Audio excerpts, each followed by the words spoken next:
Welcome back, Warriors. Yay! Woohoo! We are excited. Uh-huh. Does it ever feel weird having the back and forth in the beginning? It always feels really fun to me. Does it feel weird to you? Yeah. No, I didn't know if you were asking me or the Warriors. No, I'm asking it doesn't you. feel weird to me. Well, Warriors, I guess you could let us know too. Is this part of our podcast the most awkward, or is it just one of the most awkward parts? Give us some feedback on that, Warriors. Yeah. I feel that like seamless transition this nails it, Nice. Right? It took me multiple layers. I got it now. Got it. Done. What were you gonna say? Spoiler. I don't even know.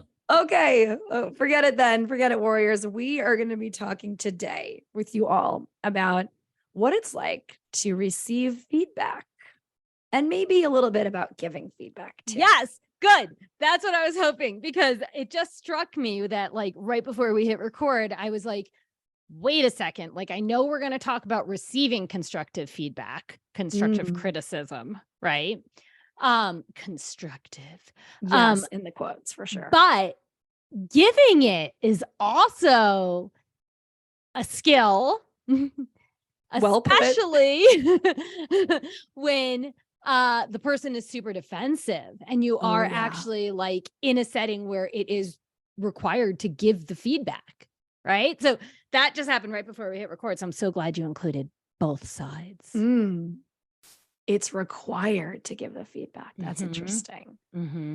Interesting. Okay. Yeah. So let's first maybe define what we mean when we say feedback, right? Like what is, like you mentioned, constructive criticism. Yeah. Is that different from feedback?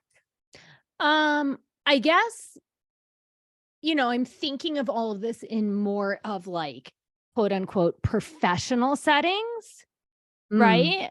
Like, I mean, I feel like sometimes like when I've heard like your mic once in a while makes a sound, I tell you about that. I give you that feedback. Oh, your mic made a sound. Right. That's so neutral. Right. Yes. But if I was like, hey, Margot, let's have a chat about how this podcast is going. Right. Like even there, my like stomach. I know, right? In it. Like, total pit. Yeah. Right. So let's never talk about how the podcast is going. We'll never talk about it ever. Okay, I love that for us. Yeah. But so I feel like there's a difference there. Like there's very neutral feedback, right? Yeah. But like constructive criticism, I'm not going to like constructively criticize your mic. I'm not going to be like, hey, that's just feedback, right? So I feel like feedback can be neutral, but I feel like constructive criticism is usually more around like a, a crap sandwich, to put it nicely. The crap sandwiches. Right. Yeah. Totally. Like, say something nice, then tell the crap, then say something nice on the bottom, right? Yep. And you're giving the person a crap sandwich. Wait, but is the crap sandwich good to receive, or is that the best way to offer the constructive criticism or feedback or whatever? Is that what you're saying? I think that's what a lot of people do. I think that's what they do, is they give the crap sandwich. Right. And in that, I think for me, at least, when I know I'm going to receive constructive criticism or constructive feedback, right? It's constructive. It's supposed to help me. I'm always that is the goal behind the constructive part. But right. We'll talk about how it is or isn't, maybe. Right. But for me, I'm always just waiting for the crap. I don't care about the layer of bread of, oh, you do this really well. You do this really well. And the second layer of bread at the bottom of, and in summary, this is also a really good strength of yours. I'm waiting for the crap in the middle, and then I'm going to like take that to heart, right? Or I'm going to, so it doesn't soften the blow. No, it's like, I'd rather just have the direct crap than the sandwich of crap. Don't try to dress up the crap. It's like when you take a shit and someone sprays some Febreze or some Lysol in the bathroom, now we've just got some flowery crap. Yes. as opposed to just the Yes. crap. At least I know what I'm dealing with. Because at the end of the day, you know what you're dealing with. Yes. Someone took shit in here. Yes. You know Right? that. You're not hiding anything with the spray. That's And right. the thing is, I'm not saying don't ever spray or don't ever give bread. I'm not saying don't ever do that. But maybe when you're like, hey, can we have a talk about blah, blah, blah, right? Yeah. That's when you just go straight to the crap and don't spray it, don't give it bread. Don't dress it up, right? Yeah. But then Rip the Band-Aid off. throughout the relationship, give bread. Hey, I see this strength about you and I really like that. Like, that's awesome. Let's keep growing that.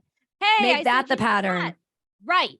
Give the bread whenever, and then cut to the crap when you need some constructive feedback. Yeah. Yes. Agreed. Especially if you are looking to actually help a situation or a thing or a person or whatever, or an interaction, whatever. Right. And then being on the receiving end, right? Like I know speaking from my perspective, I feel like it might hurt in the moment when I'm being given the feedback, if it's less than good or it's not positive or whatever, even if it's just a little bit not positive, it may be painful, it may hurt, it may suck to hear, but if you choose to receive it, which I want to talk about too, right? And in what form you are receiving it, right? Then is that still better than being fluffed up and being like, it's like when kids know that you're fucking not being authentic, right? It's like when anyone knows that you're just giving them a line of bull. Right. Like don't pretend like you aren't, because we can all see and sniff through it. Yeah. Everyone, most people, maybe not everyone, but I would think a lot of people can. This receiving thing that you're saying, like the being able to receive it, I feel like is so important. I feel like that needs to be like, so I'm going to talk about this in a little bit, but like I'm in a critique group for books, for manuscripts, for kids' books, right? Yeah. And we set very clear goals ahead of time. And one of them, I mean, all you're doing is being critiqued and receiving constructive feedback. That's the entire thing on your manuscript, right? But we set clear goals ahead of time of how we're supposed to receive it so that people would actually receive it, right? And we record it. You're not allowed to, when someone is giving the feedback, you're not allowed to justify what you did. You're not allowed to make excuses. You just have to listen to it. And when that person is finally done, you can ask questions for clarity, right? Okay. But so we like made it this very specific way so that it wasn't a whole lot of, right? And so I feel like that would be nice in work situations too. It's like, hey, let's have these agreements before we enter into the constructive feedback, right? Like, I'm going to offer some feedback about your work performance. And if you could just listen and receive it, and at the end, there will be space for questions. I feel like I might have a little less discomfort during it all if I like had clear expectations of how the feedback would go, right? Yeah. But oftentimes it's not that. So it's usually like an email like, hey, you got some time to talk? Right? Yes. And then all of a sudden I'm like, too open-ended. I'm like sweating everywhere. Why do they want to talk? What do they want to talk about? And Totally. like, yeah. And then like, you have to like wait. Like, it's like, oh, let's Zoom right now. Right? Yes. Let's talk. What do you want to say? I'm not going to don't tell me you'll call me in an hour with your problem. Or make a plan for next week. Right? It's like, no. Right. Yeah. So there are ways to, Yeah, go on. No, I was going to say that there are ways that we can set up an expectation for the person that we plan to offer the feedback or the constructive criticism to. And then on the receiving end, right, we can kind of practice noticing what are the things that feel the most supportive to us. Is there a way for me to relay that information to our bosses or to the people that we're in community with? There are accountability groups or feedback groups or whatever. If we're talking about something that's specific, like, hey, this is the way that I best receive like any kind of conflict. Yeah. If you have a conflict with me, here's the way that I'm going to best receive it. Yeah. And so like, can we practice saying that to people? That's hard, right? Like, especially in a work environment where there's power dynamics at play. Yes. And I'm thinking about too, like, God, I remember, when I was a teacher, we used to get annual work evaluations, right? Yes. And it's like, and I think about, my husband's in sales and I've spoken to lots of people in different industries about when they receive their like end of the year, packet of information about like their performance. Yes. and how most of it is just boilerplate, like red tape Yep. kind of bullshit. And then Mhm. like no one can get a perfect score either. Right. That's the Nope. part that always made me crazy too. It's like, and like I've had bosses say to me, like, hey, I would have given you a higher score, but I'd already given you high scores in this Yeah. other sections. I'm like, what the fuck is that? Yeah, Basically right. saying that it's that doing the best job to my ability is not acceptable. It's still not good enough. It's still not good enough. Even if you are doing everything, you know, Even above if you're and doing everything beyond. right or above and beyond, it's like, I Mhm. can't give you another 5 Right. out of 5 because I've given Right. you a bunch of other 5 out of 5s before. It's like, There needs to be it room for improvement somewhere. always, right? You're never good Yeah. enough. There's always room Mhm. for improvement. It's just such a backwards way of like trying to give people feedback about their Yes. performance. It makes, and then people have to sign off on it. Like I know this happened a long time ago. One of Adam's former coworkers who doesn't work for the company anymore, he refused. They had to sign. Everyone who had their end of year meeting had to sign that they Yes. accepted their Yep. performance review. Mhm. And the guy refused to sign. And it was like a whole thing, you know? And it's Mhm. just like, what happens then? And oh man, it can get really sticky. And Yeah. I don't know, I have less compassion for the bosses. Mhm. But at the same time, it's like that's gotta be fucking hard. Like Yes. being the one to try to get your employee to, even if they did a terrible job, right? And they Mhm. deserve the score that they got, you have to sign, you expect them to sign off on the fact that they did a Right. shitty job? Like, Right. is this the Right. best course for delivering feedback to people? Is this Right. going to make them change their behavior? And how often is there actually explanations on how to like do better, how to do better perform, right? Like I'm thinking about one of the times, like first of all, I want to say that a lot of times when I would do those annual reviews when I worked in a school, I was always super nervous, but then it was like always fine, right? Yeah. So like I'm like drenched in my sweat, I'm like trembling and I'm like Yeah. sitting there trying to act normal and I'm not Yeah. normal. I can barely say like a full sentence, right? And they give me my performance review and like everything's fine, right? So Yeah. there's that piece. It's like a reminder of that. But I remember one time when I was with a company and they were training me to be a trainer. And this was like right after like so much stuff had happened. Like my dad had passed. I was out of that 5.5 year relationship. And yet I was like still doing a really good job at my job. And I remember just like totally like we hadn't scheduled anything or anything. And the person mentoring me was like, hey, can we talk for a minute about your performance? And I'm like, okay, yeah, right. Yeah. And they're like, you know, you're really good at what you do and you know what you're talking about and this and that, but you're not letting your light shine, right? Like you are so powerful and you just aren't letting people see that light and that power. And that feedback to me, I mean, first of all, I was like, are you kidding me? But second Yeah. of all, what are the steps that I can take to then let my light shine?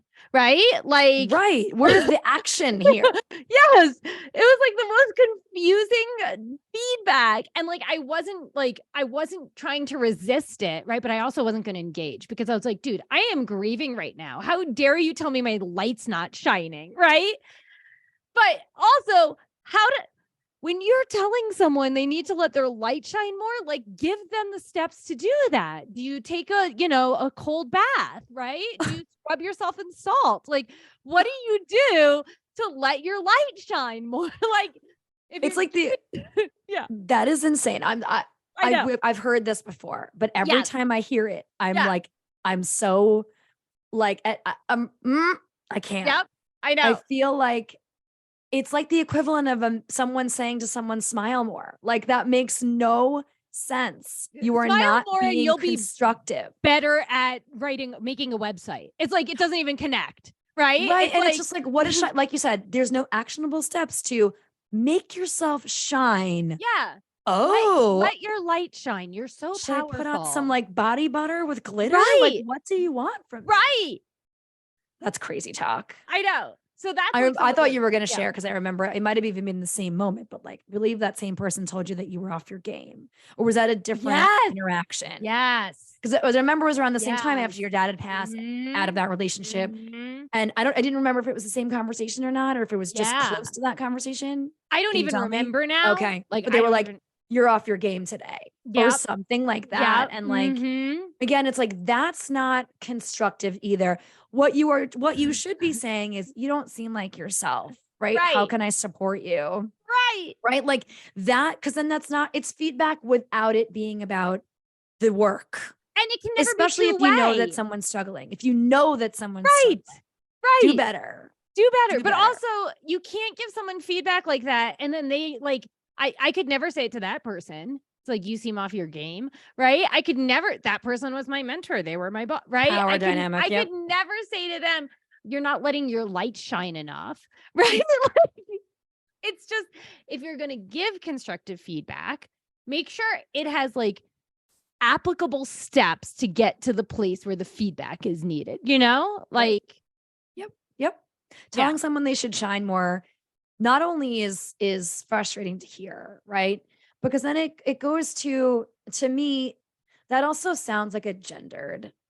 And I know the person you're talking about was a woman, right? And so it wasn't like this was a man that was speaking to you, but there's something about phrases like "let your light shine" that sounds really gendered. Like, I'm trying to imagine a man or a woman saying to another man, or to a man, like saying to "Let your Adam, light hey, shine." Adam, you need to let your light shine more. Like, And even if he could make assumptions about what I might mean by that, right? yeah. It still isn't constructive because I'm No. not offering anything actionable, as you're saying, right? Like, Right. there isn't like, you might even say like, I know that, I've seen you shine when you are presenting to people. Right. Here are the ways that when I recognize you shining, here are the things that I see you doing. Beautiful. Right? Like, that is just like a nice twist to the same sentence, or, or the same idea, not the same sentence, but the same concept, without it being like, you're not shining enough, right? Yeah. It just sounds so accusatory and not helpful. It's not a necessary thing to say.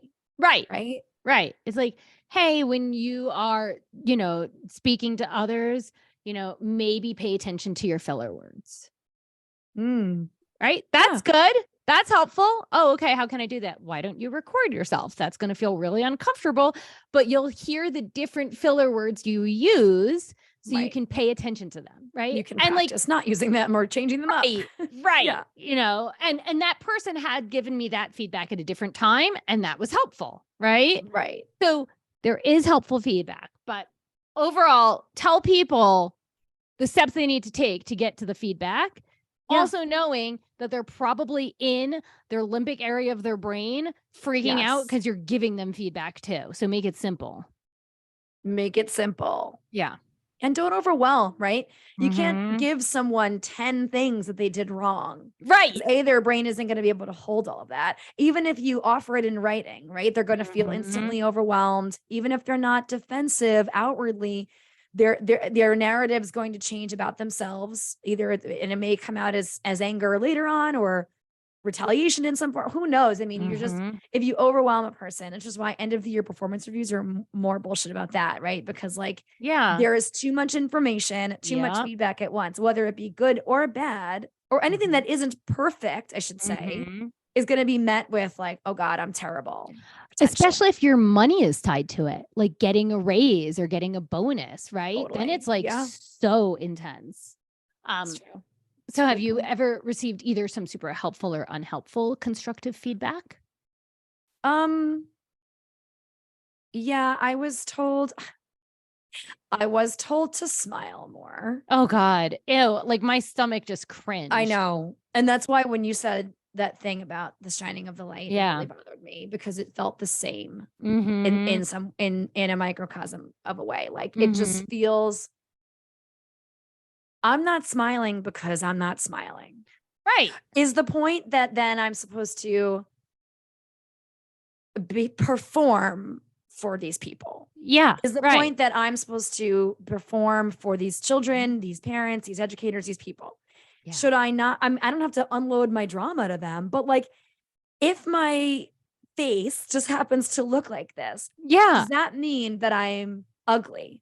Does that mean that I'm coming off as someone that isn't happy or loving or trustworthy? Am I only happy, loving, and trustworthy if I'm smiling? Right. So like it instantly, and I'm brought back to this moment because it really comes up for me still when I'm in the middle, when people enter the room. Of course, I smile at people when they enter the room, right? Right. Even briefly. Yeah. But I do feel once in a while, I'm like, I haven't smiled in a while. Oh, I better do it. God. Or do I look serious? I find myself thinking about what my Oh my face might be God. telling people. Yeah. And while it's important to have the awareness that like how we look, our nonverbal cues might be information for people, right? Yeah. But we know that that's not the be all end all of the situation. Some No. people's faces are their faces. Like, Right.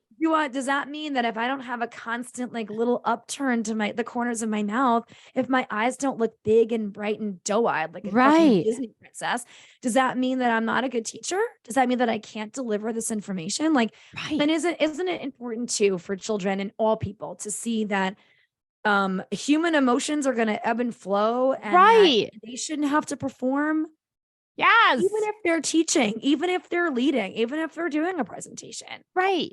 As long as you look, what we do is a level of performance, right? At the end of the day, there is a level of performance to the work that we do, and that's Right. the reality of the situation.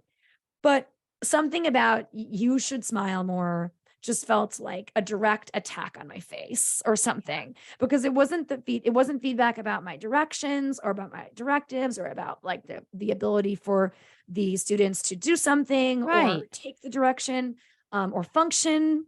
In fact, everything it was the opposite. Everything was awesome. Yeah. But just hearing like everything was great, but you should smile more, which is kind of like, so basically what you're saying is that there's something wrong with the way I look. Yes.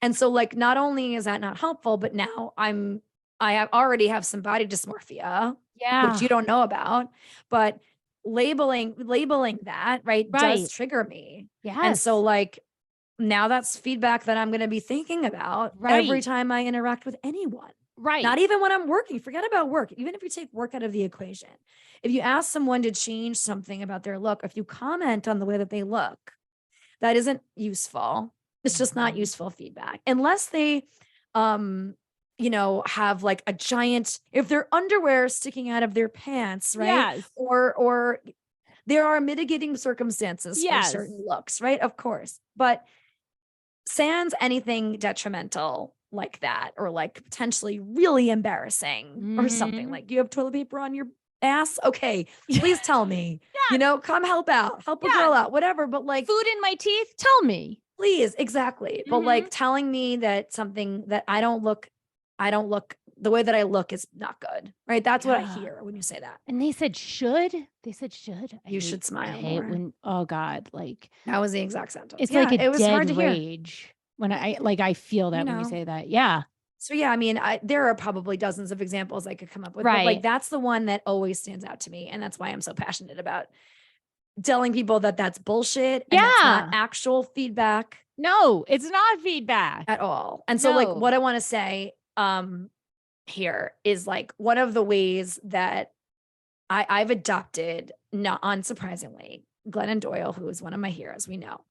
She talks about these 5 things that she does when she receives feedback that I've Mhm. kind of like brought into my realm this Mhm. past year. And the first and she calls it like sorting the mail, Mhm. right? It's like, you're Mhm. not going to bring all the mail into the house, is what she Right. says, right? It's like, how do we navigate all the different things we might hear? And there are different things that we might hear via the internet, via Mhm. reviews on things that we've put out in the world, right? Oh God, yeah. Um, That I know that's that can be a hard. separate thing, right? But Yeah. like, but that's feedback on sometimes Mhm. completely unsolicited, right? Mhm. But you create something, you put something in the world, and then um you hear about it Everyone's entitled incessantly to or an from opinion. exactly. Yeah, totally. And then you get it in person, you get it in your face, you get it directly via email. I mean, there's a million ways a person can receive feedback. So like the first thing is just like, what's the junk mail? What doesn't come Mhm. into the house, and the house being like your mind and body? Like, what are Yeah. you not going to accept? Yeah. As Elise Myers says too, another big fan of that person. She's always just like, I don't receive that, or Yeah. yes, I received that. Right. And Mhm. so like, what can we choose to internalize or not internalize? And so it's about the junk mail. The junk mail, in the way that Glennon Doyle puts it, is like things that have to do with how she looks and how we look. So like smile more, you should try this. And things that have to do with your relationships with people, even your coworkers, you know, if these are comments about like your role as a parent or your role as a teacher, your role as whatever, if they're comments that are strictly about the relationship, right? Unless you're the person that's part of that relationship, that feedback is not welcome. Yeah. More junk mail. The third one is if it's gendered in any way. Things like and personality. Those are like 3 and 4. These are more junk mail. Things you don't let in. Personality, like you're too ambitious. You need to calm down. You're a lot. You're too much. You have so many opinions. You're too loud, right? Like these are personality traits. These are things about you that apparently are up for debate from your audience or people in the world or whatever. And so that's more things not to let in. And sometimes, you know, gender plays into those things, right? Yeah. Especially for women. And then the last one, which is like, here's what you actually have to think about accepting in like the 5% of the remaining criticism or feedback, which is about your work direct. Yeah. Right? Are these things that are affecting groups of people or, you know, your direct subordinates or people in your ether or people in your life, whatever. And if it is a partner, right? Like, is the person offering that feedback my partner? They're the one that's I'm in the relationship with. And so do you accept the feedback, right? Because it's actually about something tangible that can be worked on or looked at curiously or altered or fixed, right? It's like, okay, yeah, we all need to be held accountable for certain things. We all need to learn how to accept some things that are actually about the things that we're doing and saying and the impact that we're having. The one caveat to that she kind of talks about too is that like, is it being told of you in a respectful way, in a way that's free of malice and internalized hatred that you can kind of feel on the edges of what they're saying? Yeah. Is it snide? Is it snarky, but glossed over as being like, but I'm just trying to help you. Right. Is there unspoken competition? Exactly. Yeah. And so it's like that remaining part of it is just like, nope, also not internalizing that you can't trust. She uses the word trust. You can't trust that feedback because even though it might be about your work or it might be about that thing that you did or said or put out into the world or whatever, if it's it's like they're waiting for you to fail. They're excited. She used that word too. They're excited that you failed. Right. You can feel it in what they have written. Like they were waiting for this whole time for you to come down. Right. They were looking if for that's it. how it's not constructive, right? And so like I just love the imagery too, and we both understand things so vividly in pictures. And so like I just imagine myself when I'm receiving something that I'm throwing out a good chunk of it doesn't relate directly to what I've made. Like, and I like sorting through it, literally throwing papers out. And then just taking like the one piece of mail that you need to put on your counter. That's right. And actually sit with the discomfort of receiving it. Yeah. Right. And even the good feedback, you can say the same thing. It's like, but how much of this good feedback is actually about what I've done or said or put out in the world?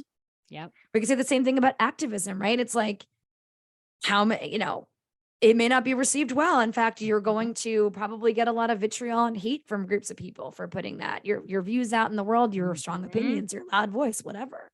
Yeah. And do we have to practice sitting with some of the discomfort of like receiving that, but knowing that at the end of the day, what you're doing is for the greater good of yourself, your community or communities of people. Right. And so like, yeah, I just love that. Sort your mail, decipher what's junk, what you refuse to receive versus what you can bring in and try to look at from the objective and loving point of view. Right.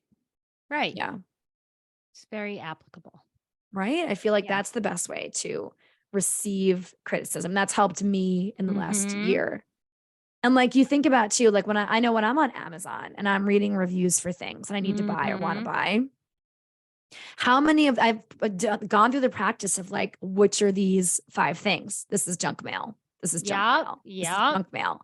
right? Which of these reviews are not applicable to this product actually, right? But they're about something superficial like the packaging or which the like shipping. Yeah. Yeah, it's like I had an issue with Amazon, but I'm going to blame this small business who's just trying to make a buck from a third party seller. Like it's just, or like, and there's some feedback that's in there that's just like, okay, that's information, but did it need to lower the value of the product?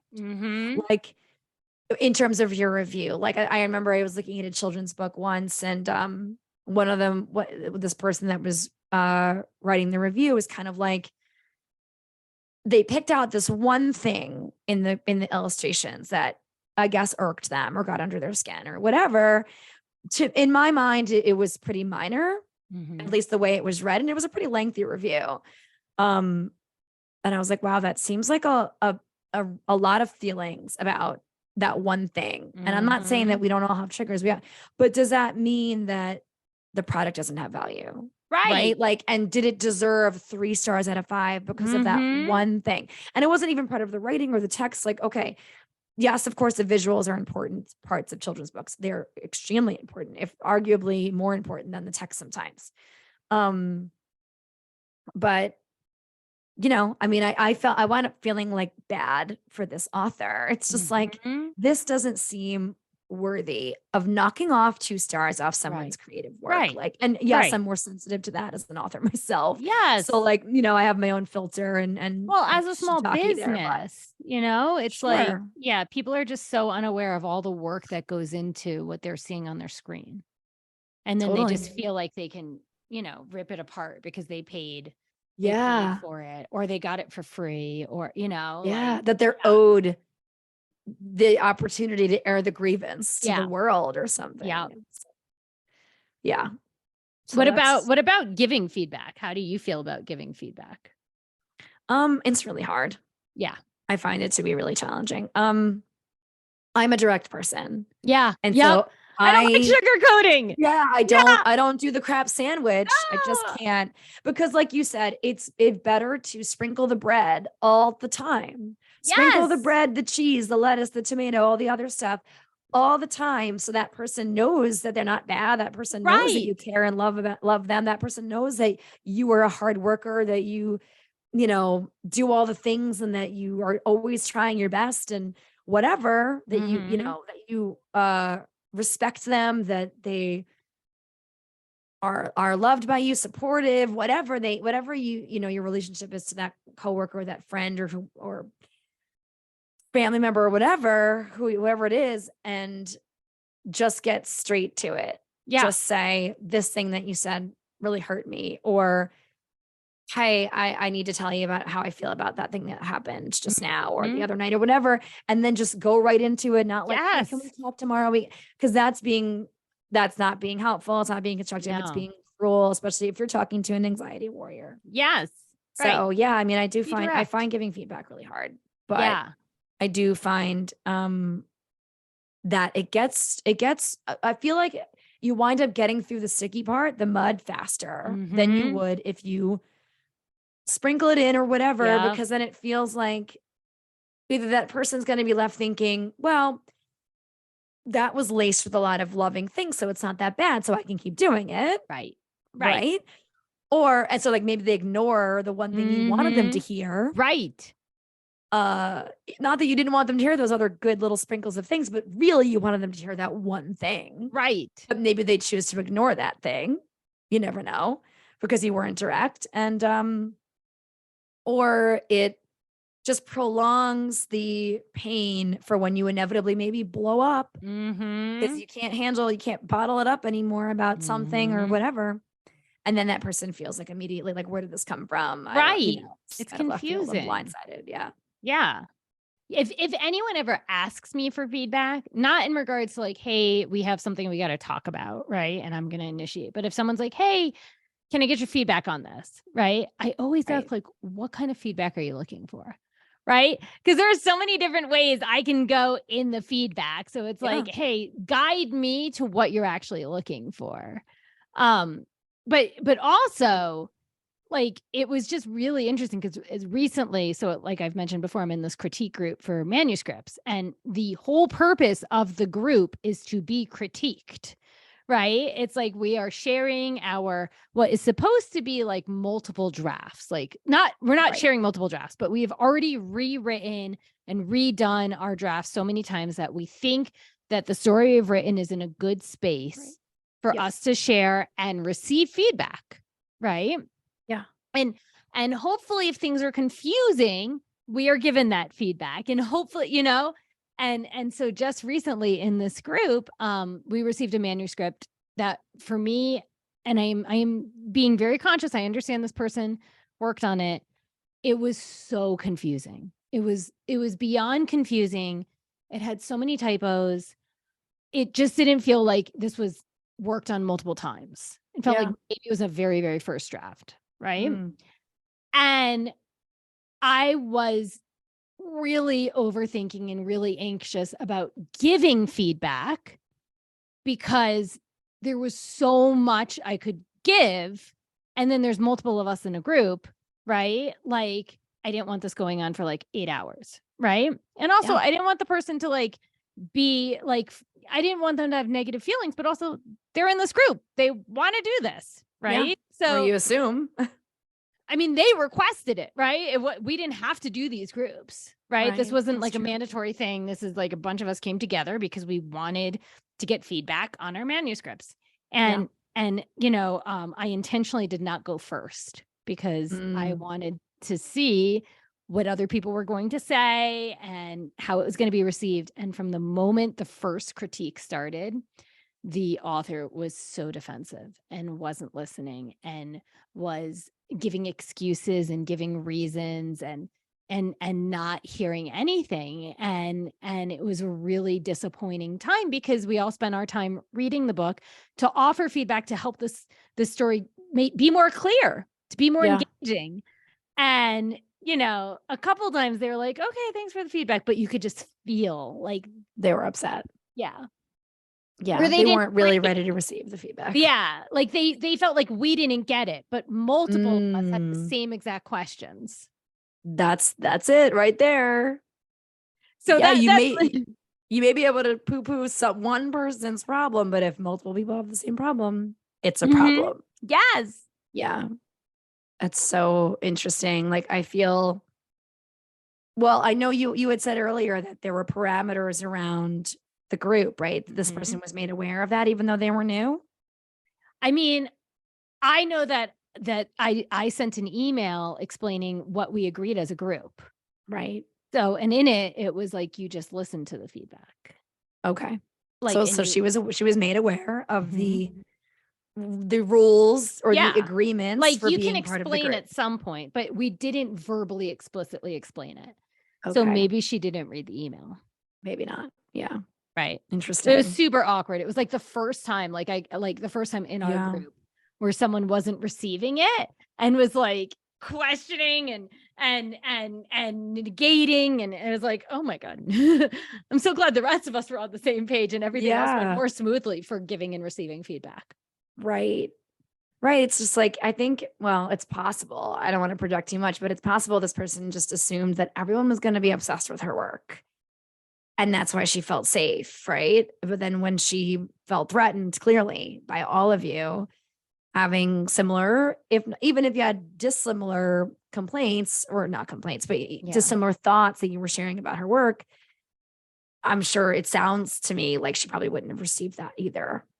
Yeah. I mean, she, from the moment, and the first person that started is so nice. Like she is such a lovely human being. Like you want feedback from this person because she says it like very graciously, but also like, hey, like here's where work can be done.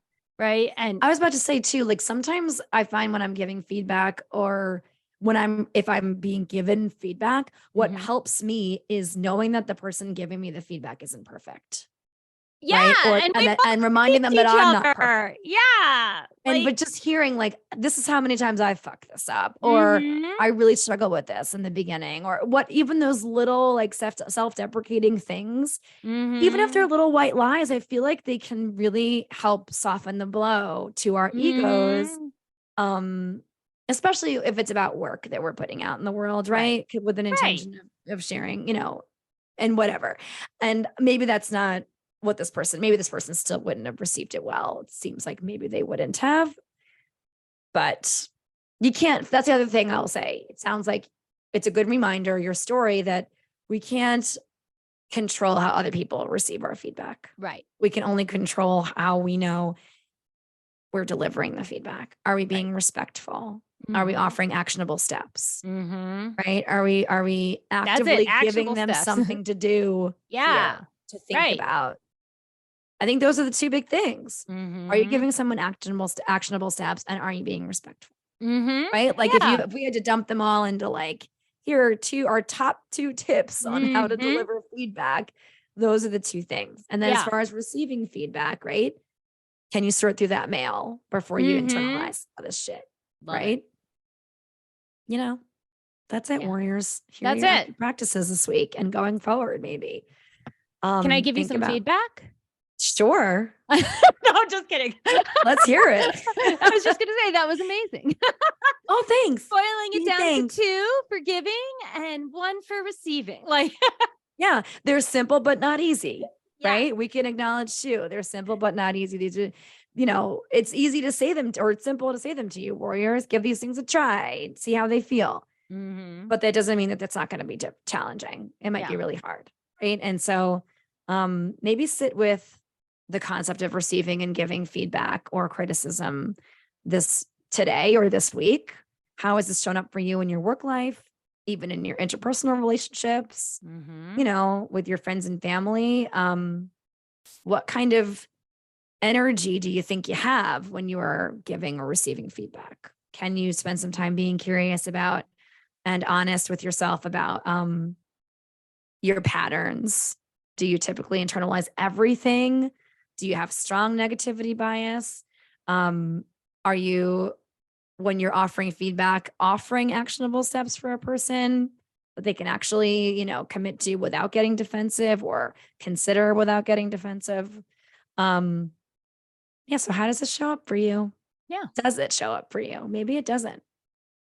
Some people just live their life and they don't give a shit about who is saying what, to them, what they're saying to other people. And I guess that's an interesting way to live. It's a skill to develop, to be able to receive that feedback and to give it in a very like calm, collected way. It's a skill. Truly. Yeah. Yeah. So that's a good thing to like leave it with, right? Like, this is something you're going to be practicing.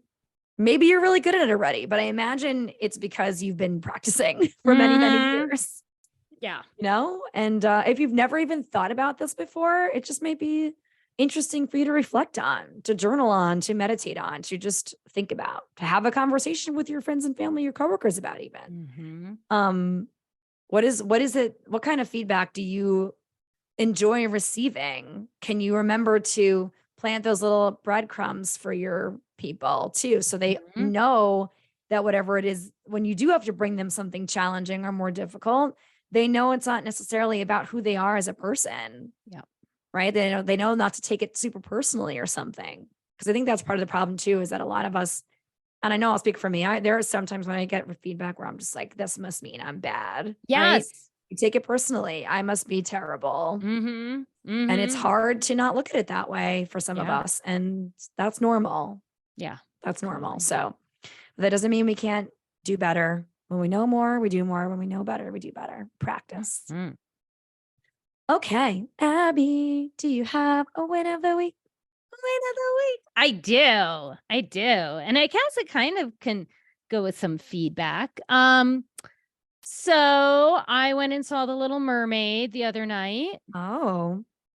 And I was a little afraid to go because I love The Little Mermaid.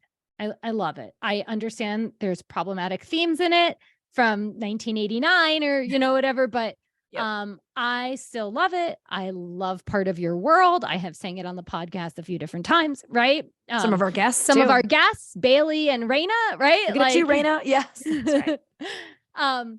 And so I had seen some of the reviews from critics, and they were not the kindest reviews, right? But then I saw some millennials leaving Facebook posts and they were super kind.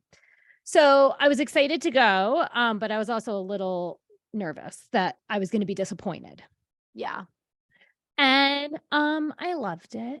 Oh, I that's loved good. it. You have to be able to adapt with some changes. Lin-Manuel needed to make a song that's very Lin-Manuel in it. And sure, like, was it needed? No. Was it fun and cute? Sure. Yes. Okay. But even like at the very beginning, where they're starting off and the mermaids are all and mermen, the mer people are all swimming in the water, right? Uh-huh. And like I like had tears in my eyes because it looks real. It's not a cartoon. And like I imagined what the experience would be for children, and it's magical. It really is like an awe moment, you know? And so, you know, being an older millennial, you know, who grew up with The Little Mermaid and loved and adored that a cartoon so much, Yeah. has been able to see the problems throughout, and then see it in how much technology has changed, and to do this like live action where like it's like real mer people, right? It's real mermaids. That's You know, awesome. you know, with the quotes around the reel, but it was like like I had tears in my eyes. I was just so awestruck, right? And imagining what this experience was like for children, and then also like Yeah. my inner child re-seeing it for the first time. Oh, I love that. That's so Yeah. cool. Yeah. I'm So glad that you liked was a it. win. Yes. I'm glad you liked I it. very much liked it. And how is the actress that plays Ariel? Her Oh, she's voice is lovely. amazing. She's so lovely. And honestly, like for the whole point, like the whole part where she's a mermaid, I don't know how she did that acting. Like, because, you know, you're watching, like they're kind of half swimming, right? Their arms are moving in the water, but Yeah. like she was acting not in water, and she had to act like she was swimming underwater doing stuff. Like you know, her and Melissa McCarthy. I was blown away with Melissa It's possible they McCarthy. might have been in water for part of it. Yeah, but not when you're talking and swimming. You're not like, Not a face. yeah, Yeah. right. So there might have been some CGI and stuff, but it was just really interesting to even imagine, like, hopefully they give us behind the scenes of how they Yeah. really filmed a lot of it. Right. So like, Interesting. and so many times she had to talk to like Sebastian or Flounder or Scuttle, and they're not there. Right. So like Right. for her acting, like, so I liked her. I liked Eric. Come on. Eric was like, even though in the 1989 movie, he was kind of bland, Ugh, he was still a lot of millennials crushes back then. He was. gross. And I would say they chose a great Eric and they gave him a better backstory. He has more of a personality. He's not super bland. I think they did a great job. And Melissa McCarthy nailed it. I mean, she's awesome too. Yeah. Who All right. knew? Well, I'm glad you Yeah. loved it. Yeah. Since you were worried about it. I'm glad it was awesome. It was a win. Amazing. All right, everyone. You heard it from Abby. If you trust Abby, go see The Little Mermaid. Who cares about the reviews? Who cares about the feedback? You have to be okay with change. You have to. Things are changing. I mean, the same was true for Beauty and the Beast. And, you know, they made some subtle changes. And I did not I like thought it Aladdin. was awesome. I didn't see that one. Okay. I didn't like that one. Yeah, that one did too bad in the reviews for me to even bother. Yeah. But I enjoyed Beauty and the Beast. I think Beauty and the Beast was good. Mm-hmm. Yeah. I don't, and Adam refuses to see any of the live action Disney. He just hates that even exists. He's like, be the original cartoon or be nothing. So, and I appreciate that, you know. I feel like it's a good marketing for, you know, getting new groups of kids and the older millennials, right? Like the people that grew up with it, right? Like who love and adore it like me. Like you got me. And then you're also getting the younger generations too. So it kind of works. Yep. I didn't see The Lion King either, because that's my favorite Disney film. Oh. So I was too afraid to see it. I thought it was, I mean, that one was The Lion King. That one was, it was. All right. Maybe eventually changed like 2 words in it. And if you know The Lion King super well, you'll notice. Like, I do. Right. I do. But as a whole, like it is like almost like shot for shot The Lion King. Okay. Yeah. See, I think for me, I was always less worried about changes and more worried about just like seeing a beloved show in that way, like with people. I don't, or, you know, people playing. But The Lion King was just CGI animals. No, there's not a human version, right? No, I know, but there's some, to me, the CGI, it's too much CGI. I sometimes struggle like being in the moment with it when I know how fake it is. You know what I mean? Like without the human element even. So like, anyway, going on a tangent here. Moving on. I love that win. So good. So good for you. All right, warriors, we love you so much. Thank you for tuning in this week. If you'd like to connect with us, head on over to Instagram. Join our Instagram family. We are at Anxiety Warriors Podcast. Shoot us an email at anxietywarriorspodcast@gmail.com. Give us those good old wins of the week, whatever you got, big or small. We'd love to hear and celebrate your big or small wins with you. Let us know if you've got some great topic ideas, things you'd love to hear us share our stories about on the pod. Or if you think you'd be a great fit as a guest on our show, let us know. Let's get you on the calendar, help you tell your anxiety journey for all of our amazing warrior listeners. Just take a second, smash that 5-star rating on Apple Podcasts, Spotify, or wherever you're tuning in. Leave us a short review or a long review. We love them all, but words, please. A few words would be great. Yes. And follow the show, subscribe to the show on all of these platforms. We're also on YouTube. You can find all of our audios uploaded for you all over there. And if you're feeling like you want something fun for yourself or the warriors in your life, head on into our show notes where you can jump into our Threadless merch link and grab yourself something fun or something awesome for the warriors in your life. Yes. Do it now. Do it. Thank you all so much for going on this journey with us. We're so grateful we get to do this with you. Till next time.